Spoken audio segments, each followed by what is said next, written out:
சென்னை மயிலாப்பூரில் உள்ள ஸ்ரீ ராமகிருஷ்ண மடத்தில் சுவாமி ராமகிருஷ்ணானந்தரின் 163வது ஜெயந்தி விழா வெகு சிறப்பாக நடைபெற்றது.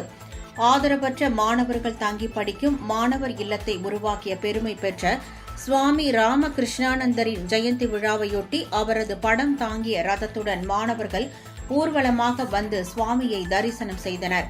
இந்த விழாவினையொட்டி சென்னை ஸ்ரீ ராமகிருஷ்ணா மடத்தில் பஜனை, ஹோமம், சிறப்பு பூஜை ஆகியவை நடைபெற்றது. சிறப்பு தீபாராதனைக்கு பிறகு அன்னதானம் வழங்கப்பட்டது.